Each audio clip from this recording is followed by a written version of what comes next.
Hi everyone, today I'm going to be colouring in some mistletoe. Now this is from Johanna's Christmas and I'm going to be using my Staedtler Ergosoft pencils.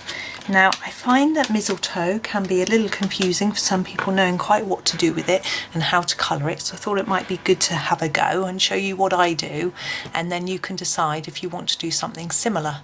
So I'm starting off with number 57 in the Ergosoft and I'm going to do the stem.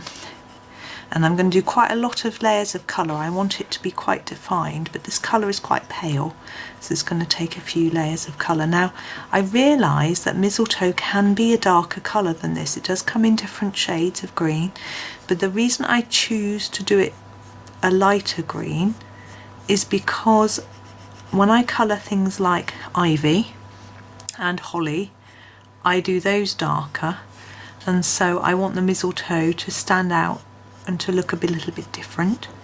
Now I don't know if you can see what I'm doing with these leaves, but I'm doing more layers of colour here towards the centre and then just gently pulling the colour out from there in little stripes, so not too much colour. I'm just going to go back to that one.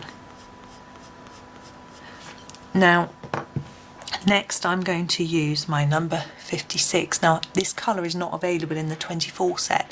If you've only got the 24 set, I would suggest you pull this green to about here gently and then do a yellow across the end of your mistletoe. But I'm lucky enough to have this set, so I'm going to pull the colour down. You can see I'm using exactly the same stroke as I was before to pull it down almost to the end, and I'm going to use yellow as well on the end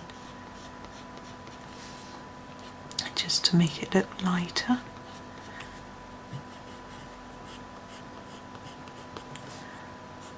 And for this bit, it's interesting, we never had mistletoe in the house as children because the berries apparently are poisonous to humans, although birds eat them.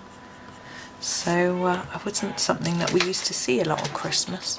And of course we always heard about it from the Christmas carols. This is number 10.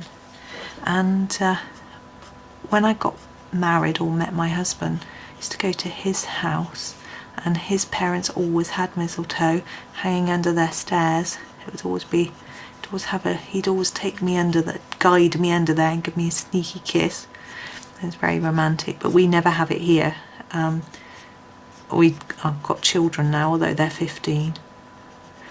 We never buy it. So you can see what I'm doing. I wanted a hard colour here and then I'm just pulling it down over the green, so it's all blended in together. Now the hardest bit about mistletoe I find are the berries or seeds. They're white. Now my paper's white. I might not do a background on this page, I haven't decided, so I need them to stand out, and there are lots of different ways that I could do this, so I'm going to give you a few ideas.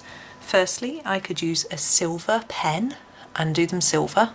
I could use a silver glitter pen, those are rather nice, I've done that before, and do it that way, but I'm not going to do either of those things because I don't want glitter on this picture. I've just decided. I do glittery pictures at times.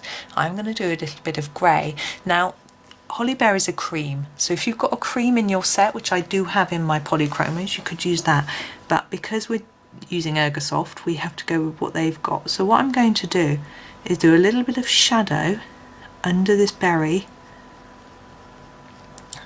and then just gently pull it down, and I'm going to make the bottom of that berry a little bit darker as if there's shadow under there and shadow under there, and the same with this one. And then I'm going to use the yellow, the number 10 that we've got already, and very, very gently do a tiny little bit on there, just so it doesn't look white. Now you might not like that idea, you might prefer to keep them white, but that's just a different way that you could have a go at it. It's up to you. So I just thought I would show you an alternative idea. As I say, if you've got a cream, then that might be another way to have a go at it. Maybe a bit of cream and then ivory if you've got polychromos, or a bit of grey and cream, something like that. But there we go, there's a few ideas for you, so I hope that was useful. I hope you enjoyed the video. Thank you very much for watching and happy colouring.